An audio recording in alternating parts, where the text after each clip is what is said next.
Bien, en esta noche estudiaremos 4 puntos importantes bajo el tema la triste realidad del hombre. Los puntos que veremos es: el mundo entero está bajo el pecado, todos los seres humanos hemos sido dominados por el pecado, los efectos visibles del pecado y el camino que nos libra del pecado. Es muy importante que nosotros entendamos esto para saber, hermanos, cuál es la condición del ser humano y por qué necesitamos tanto la ayuda de Dios. En primer lugar, el mundo entero está bajo el pecado. Vamos a abrir nuestras Biblias en el libro de Romanos, capítulo 3, versículo 9. Dice: ¿qué pues? ¿Somos nosotros mejores que ellos? En ninguna manera, pues ya hemos acusado a judíos y a gentiles que todos están bajo pecado. Aquí el apóstol Pablo está enseñándonos que no hay preferencias para el pecado. El pecado es un amo que domina a toda la humanidad. Dice, ¿somos nosotros mejores que ellos? Les está hablando a la iglesia que quedaba en Roma, pero a los judíos que se habían convertido allí. Dice, ¿somos nosotros mejores que ellos? O sea, por ser judíos son mejores que los gentiles. En ninguna manera, está diciendo el apóstol Pablo. Pues ya hemos acusado a judíos y a gentiles que todos están bajo pecado. El pecado es universal, no depende de qué raza seamos. No es porque unos son judíos y otros gentiles que los judíos tienen menos pecado que los gentiles. No, todos somos pecadores, dice la palabra del Señor, y todos por igual. Estamos entregados al pecado a causa de la caída que afectó a todos los seres humanos. La caída del hombre, cuando Adán y Eva cayeron, esto afectó a toda la descendencia de ellos y allí estamos incluidos nosotros. El pecado es como un amo que tiene al hombre bajo su autoridad. Es decir, que están bajo el poder y el control del pecado y por lo tanto bajo la condenación que hay para aquellos que viven en pecado. Romanos capítulo 2 versículo 5 nos habla de esto. Dice así: pero por tu dureza y por tu corazón no arrepentido, es decir, aquel hombre, aquella mujer que sabe que vive en pecado y no se arrepiente, atesoras para ti mismo ira para el día de la ira y de la revelación del justo juicio de Dios. Aquí nos habla que hay un día de la ira de Dios y que mucha gente, cuando no se arrepiente de sus pecados y no busca a Dios, ¿qué es lo que pasa? Atesora ira para el día de la ira. Hay un día terrible que va a venir sobre la tierra y nosotros debemos de pedirle al Señor que nos libre de ese día. El ser humano en su estado natural, sin Cristo, está bajo el control del pecado y es incapaz de poder evadirlo, es incapaz de poder liberarse. Nadie, ni por más ser humano que diga, no, yo he sido tan bueno, yo no he cometido nada malo, nadie tiene la capacidad. Hemos estado tan lejos de Dios. ¿Por qué? Porque estamos bajo pecado. Segundo punto, todos los seres humanos han sido o hemos sido dominados por el pecado. Romanos capítulo 3, versículo 10. Veamos lo que dice. Como está escrito, no hay justo ni aún uno. No hay quien entienda. No hay quien busque a Dios. La palabra del Señor dice, no hay justo ni aún uno. Todos los seres humanos hemos sido dominados por el pecado. No hay justo ni aún uno.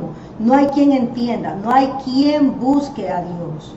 Dice el apóstol Pablo. O sea, todos estamos bajo ese patrón.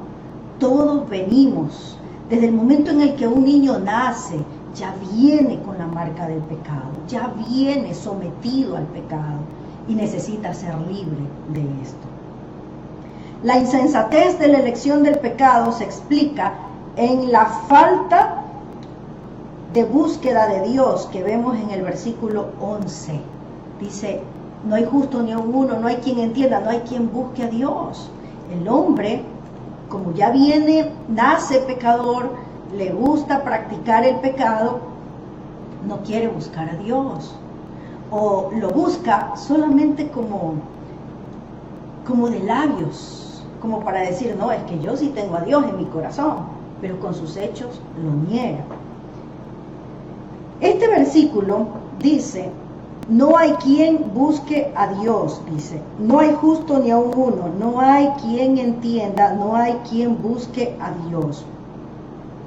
El versículo 12, veamos lo que dice, todos se desviaron, a una se hicieron inútiles, no hay quien haga lo bueno, no hay ni siquiera uno.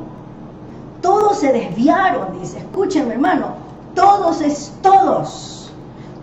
nos desviamos, todos, a una se hicieron inútiles. Miren, ¿dónde queda la inteligencia, la arrogancia, el dinero, la fama? Nada, si todos nos hemos desviado a una, todos nos hicimos inútiles.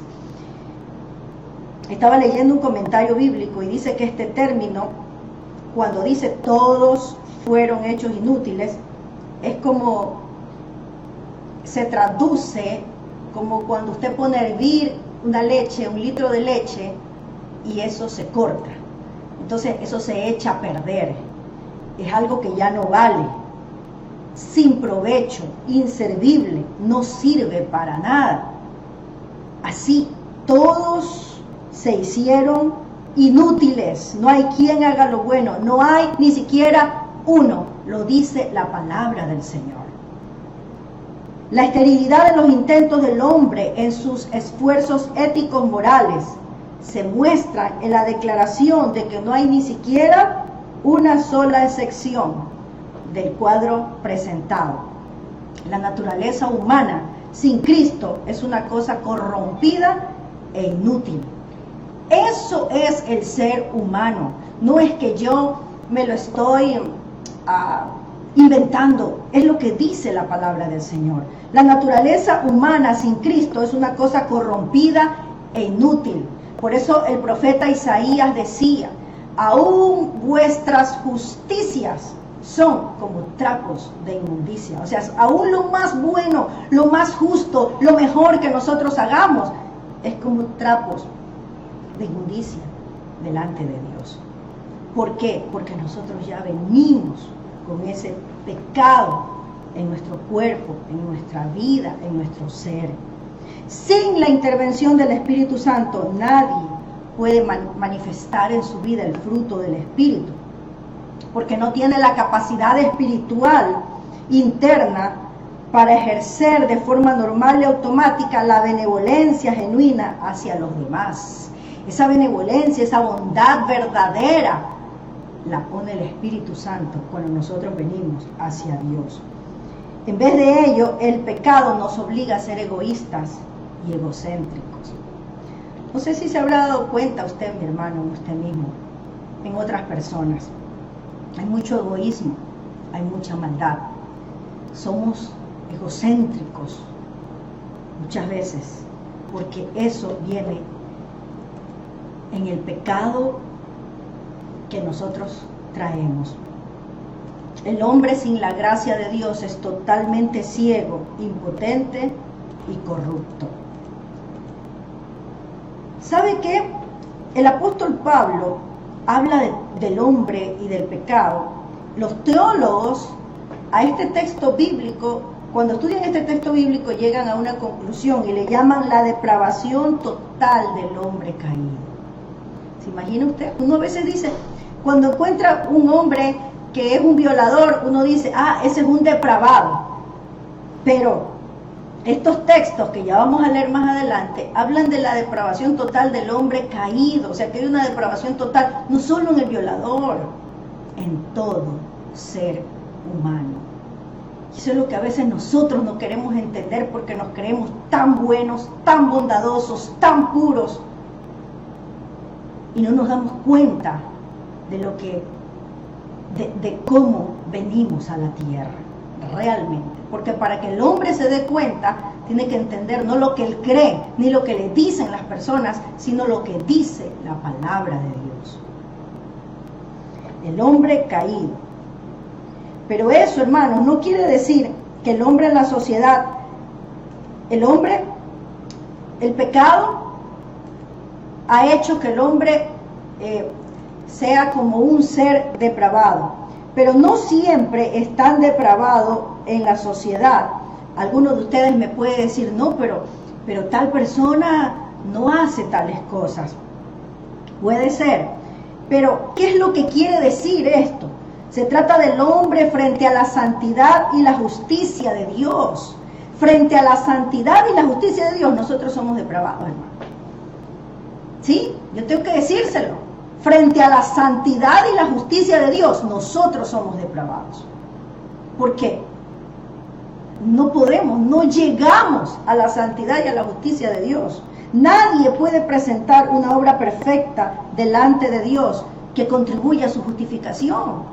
Si yo quiero justificarme delante de Dios, no hay obra perfecta en mí para justificarme. Decirle, Señor, mira por mis méritos, sálvame, Señor. Señor, mira por mis méritos, llévame al cielo, Señor. Por mis méritos, escucha mi oración, Señor. No, nadie.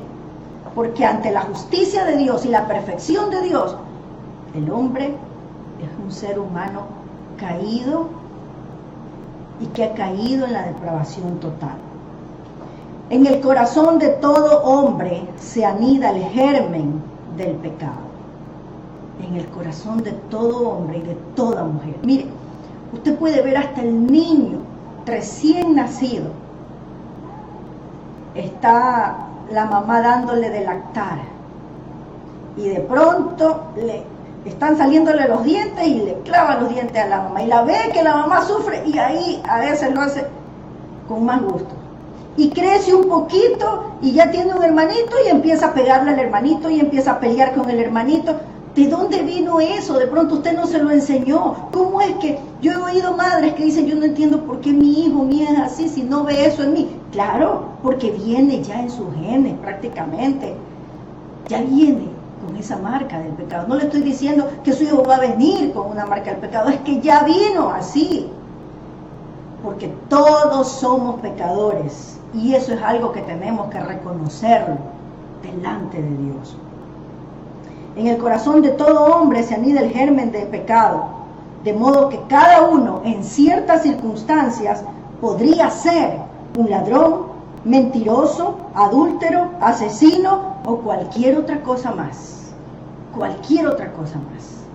Y si no, entonces quizá mucha gente diga, no, si yo no miento, mis mentiras son piadosas. Por ejemplo, cuando me vienen a cobrar, la señora que me viene a cobrar de Yambal, yo le digo a mi hija, dile que no estoy. Es una mentirita piadosa. Todas esas cosas son mentiras. Son mentiras. ¿Y eso por qué? Porque está en nuestro ser ese germen del pecado. Comprendido esto, hermanos, es evidente que solo la gracia de Dios puede redimir al hombre. ¿Qué es redimir? Es comprarnos, salvarnos, liberarnos del pecado, sacándolo de su triste estado de miseria espiritual, ¿sí? Porque ese es nuestro estado. Sin Cristo tenemos un estado de miseria espiritual. Ese es su estado, si usted no ha venido a Cristo aún, si usted no se ha arrepentido, porque solo Dios puede redimir al hombre. Tercer punto, los efectos visibles del pecado en el hombre. En los siguientes versículos que vamos a ver y vamos a revisar, nos vamos a dar cuenta lo vil e impías que son las partes o que es el ser humano. Es una descripción terrible de la naturaleza humana en su estado sin Cristo, lo que nos presenta el apóstol Pablo aquí. Estas son palabras del apóstol Pablo inspirado por el Espíritu Santo, cómo nos muestra la triste realidad del hombre, de todo ser humano. Puede tener un gran título, puede tener el premio Nobel, puede tener lo que sea, pero su realidad es de miseria espiritual sin Cristo. Y esto, hermanos, no es un nuevo descubrimiento. Desde el principio de la revelación, Dios nos mostró, cuando el hombre cayó, que estaba perdido en sus delitos y pecados. Vamos a ver lo que nos narra aquí el apóstol Pablo. ¿Cuáles son los efectos visibles del pecado? Versículo 13, Romanos capítulo 3, versículo 13, dice: sepulcro abierto es su garganta, con su lengua engañan, veneno de áspides hay debajo de sus labios. Hermanos, aquí el apóstol Pablo no está hablando de un hombre en especial. Aquí el apóstol Pablo está hablando de todo ser humano en general.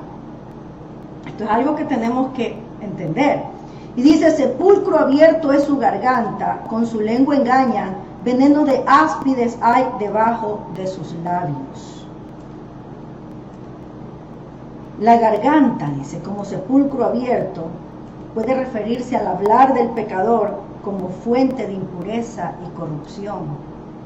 ¿Cuántas veces se nos escapan cosas que las decimos y que son como un sepulcro abierto, que apestan, porque son cosas terribles, que hablamos de pronto de otras personas, o algún insulto, una mala palabra, o alguna broma de esos chistes de doble sentido, palabras lujuriosas? Sepulcro abierto es su garganta. El hombre sin Cristo, hermano, es terrible. Su boca es como un sepulcro que despide olores desagradables. Y no me lo estoy inventando yo, se lo estoy diciendo lo que dice la Biblia. Es que así llega ante el Señor nuestras palabras cuando el Espíritu Santo no gobierna nuestras vidas. Esta figura es muy apta en una cultura como la de los judíos, como el Imperio Romano, en que depositaban los cadáveres en cuevas cerradas con una gran piedra. Una sepultura mal cerrada o violada podría despedir unos olores repugnantes. Por eso dice: sepulcro abierto es su garganta. Sepulcro abierto tiene que ver también con las intenciones destructivas de un ser humano, usando su lengua para hacer daño a la gente. Porque sí hay muchas personas que usan su lengua para hablar cosas que destruyen y denigran a su prójimo. El versículo 13, la segunda parte, porque ahí narra, hermanos, cuáles son los efectos visibles que se ven del pecado del hombre. Con su lengua engañan, dice. Expresa la idea de la traición en el uso de la lengua. Con su lengua engañan. Aquí no está hablando, hermanos, de alguien que con su lengua engañó una vez, engañó otra vez y paró, no. Aquí habla de una actividad constante, continua. Es el caso de la gente falsa, que les caracteriza en su hablar el engaño. Es esa lengua salamera que lo encanta a uno como un instrumento melodioso. Hay gente que tiene una capacidad de hablar, pero solamente cuando está la persona allí, y cuando ya no está, la destruye con sus palabras. Sus palabras pueden ser muy lisonjeras, pero cuidado, en este tipo de personas no se puede confiar. Y el versículo 13, la segunda parte, explica aún más acerca de esto. Dice: veneno de áspides hay debajo de sus labios. Se asemejan a una serpiente que bajo sus labios, en la base de sus colmillos, están equipados con sacos llenos de veneno mortal. Yo quiero ponerles un ejemplo. El caso de Saúl con David. Le dijo una cosa, pero lo que en su corazón había era otra. Eso es lo que Pablo se refiere cuando dice con su lengua engañan. Primera de Samuel, capítulo 18, versículo 17, dice así: entonces dijo Saúl a David: he aquí, yo te daré Merab mi hija mayor por mujer, con tal que me seas hombre valiente y pelees las batallas de Jehová. Mas Saúl decía, o sea, lo decía en su corazón, no será mi mano contra él, sino que será contra él la mano de los filisteos. ¿Cómo había en él engaño? Con su lengua engaña. Dice que Saúl le dice a David, yo te daré a mi hija Merab por mujer, pero tú vas a pelear las batallas de Jehová. Pero en su corazón, Dios que conoce el corazón, nos revela que él decía, no será mi mano, o sea, no te voy a matar yo, David, era lo que quería decir él, no te voy a matar yo, pero espérate que te enfrentes con los filisteos y que los filisteos te maten. Si ve, con su lengua engañan. Pero déjenme decirle una cosa, hermanos. ¿Sabe qué? El hombre que tenía un corazón conforme al de Dios, que fue David, también hizo lo mismo cuando mandó a matar a Urías y lo puso al frente de la batalla. No lo puso al frente de la batalla porque quería que Urías los libre del enemigo, no, lo puso al frente de la batalla porque quería que lo maten. Ahí había un deseo, un sentir escondido. Esa es la lengua engañosa de la que habla la palabra. Cuando hay falsedad, cuando no hay sinceridad. Y nosotros estamos bien campantes creyendo que nadie sabe porque nadie ve nuestro corazón. Pero Dios, dice la palabra del Señor, Dios no mira lo que mira el hombre, Dios mira el corazón. Versículo 14 dice, su boca está llena de maldición y de amargura. ¿Cómo no va a estar llena de maldición y de amargura? La lengua falsa, el hombre que pasa engañando, no puede ser feliz, nunca va a experimentar el gozo, ni la paz, ni la presencia del Señor, porque en un corazón que vive la mentira, en un corazón que vive la falsedad, en un corazón que vive el pecado y que no decide ponerle un alto a todo esto, no puede habitar la presencia del Señor. Por lo tanto, su boca estará llena de maldición y su corazón lleno de amargura. Pero todo eso Dios lo puede cambiar. Dice el versículo 15, sus pies se apresuran para derramar sangre. Los pies, como el emblema de la capacidad de caminar, simbolizan el todo de la conducta del ser humano. ¿Hacia dónde van tus pies? Amigo, hermano, ¿hacia dónde te llevan tus pies? Sus pies se apresuran, dice aquí, para derramar sangre. Claro, aquí está hablando de gente que va a matar, pero también a veces nuestros pies no nos llevan realmente a lugares buenos. ¿A dónde te están llevando tus pies? El hombre actúa sin consideración alguna de su prójimo, sin temor de comprometer el bienestar y aún la vida de éste. Todo lo contrario, muchas veces oprime a su prójimo. Y a veces, siendo cristianos, oprimimos a nuestro prójimo. Oprime a su hermano y llena la vida de éste con miseria, de modo que el camino marcado por tal curso es regado por las lágrimas de otros. Muchas veces nosotros somos los culpables de las lágrimas de otros. Derramar sangre señala al homicidio, pero al decir que los pies son veloces para ir a derramar sangre, se indica el ánimo dispuesto para hacerlo, la ansiedad por hacerlo. Esta disposición por la violencia trae consecuencias, ruina y miseria en la vida propia. A veces hay gente que piensa que con la violencia va a sacar todo, va a conseguir todo. Pero el versículo 16, mire lo que dice: quebranto y desventura hay en sus caminos. La violencia puede traer lujos y privilegios para ciertas personas que usaron de violencia para destruir a alguien y conseguir lo que quisieron. Pero su fin es una vida miserable. Léalo en Romanos 3:16, dice: quebranto y desventura hay en sus caminos. Quebranto y desventura. El fin de la violencia para conseguir algo es una vida miserable. La ruina y la miseria inevitablemente forman parte de su existencia. No son consecuencias casuales o pasajeras, sino características constantes en una persona que se apresura con sus pies para hacer daño a otro. ¿Cuál es el cuadro de la humanidad que pinta Pablo en estos versículos?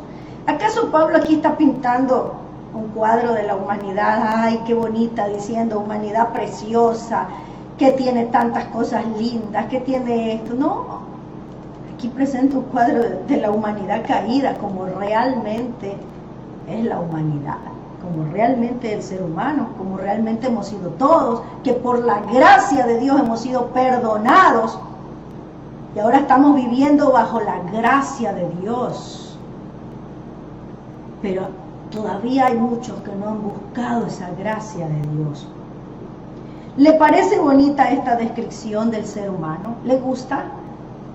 Esto indica que la humanidad está contaminada toda, desde la cabeza hasta los pies. Oiga, tanto nos cuidamos del coronavirus, nos ponemos una mascarilla, nos ponemos unas gafas, nos ponemos guantes. Hay gente que se pone hasta un traje que parece astronauta. Nos cuidamos tanto del coronavirus, ¿por qué no nos cuidamos así del pecado? Porque el pecado es peor que el coronavirus. El germen del pecado es peor que el coronavirus y de ese nadie se libra, a menos que busque a Jesús. Cuarto, el camino que nos libra del pecado. Versículo 17 y versículo 18. Y no conocieron camino de paz. No hay temor de Dios delante de sus ojos.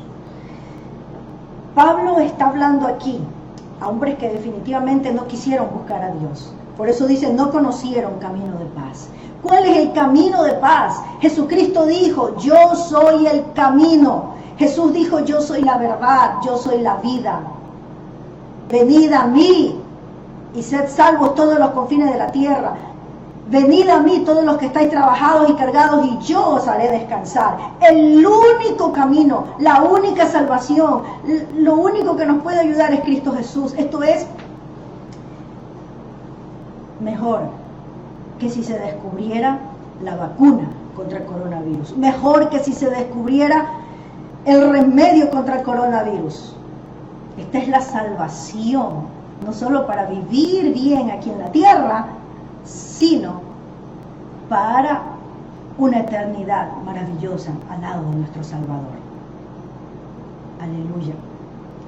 No conocieron camino de paz, pero tú puedes conocer ese camino de paz.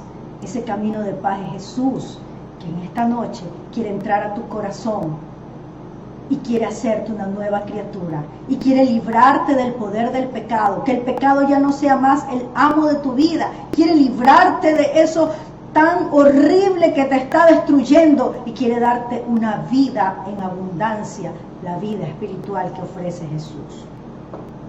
No conocieron camino de paz. El camino de paz es el otro camino, el otro estilo de vida.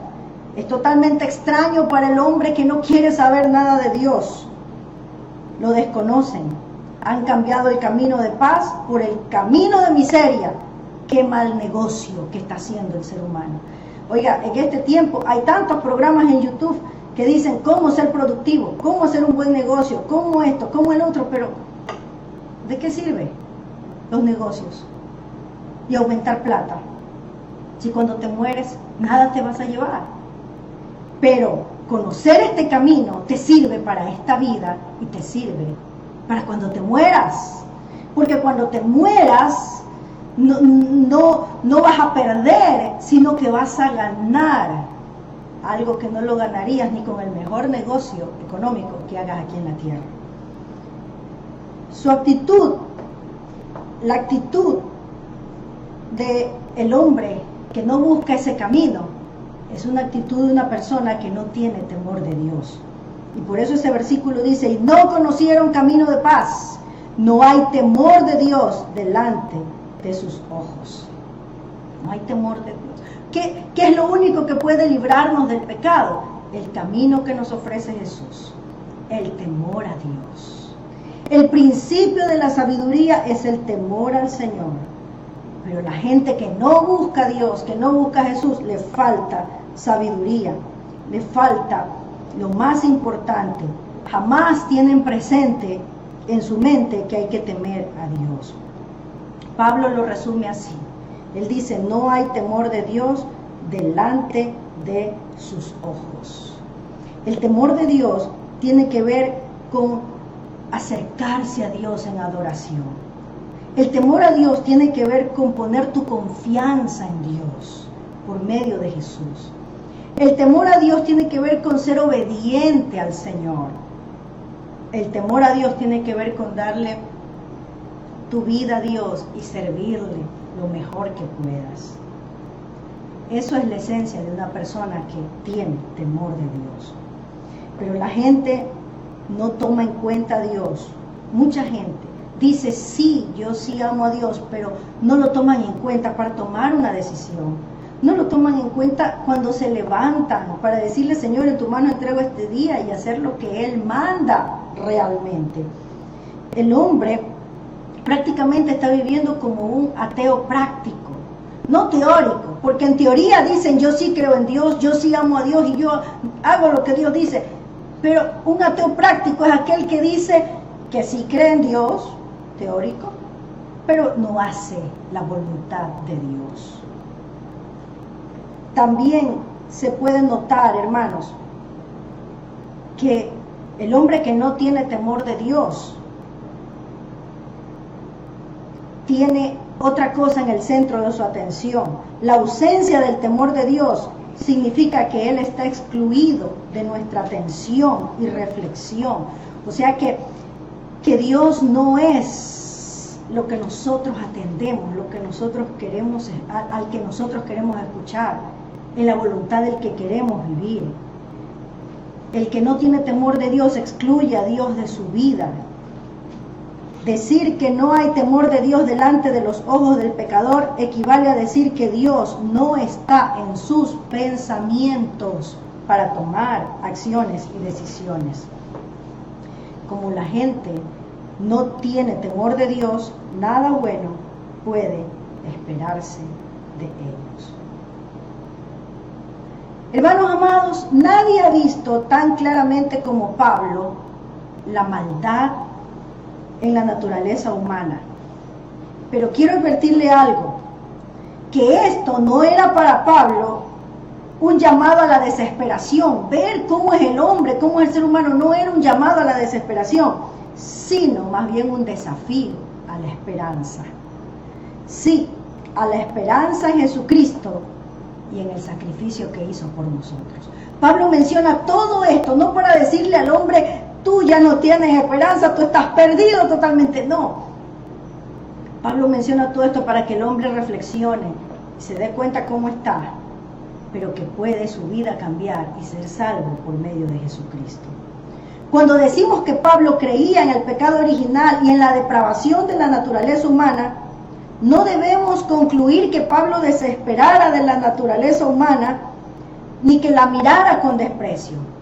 Una vez, un siervo del Señor, William J. DeVat, ya siendo muy anciano, dijo lo siguiente: me va fallando la memoria, pero hay dos cosas de las que no me olvido nunca.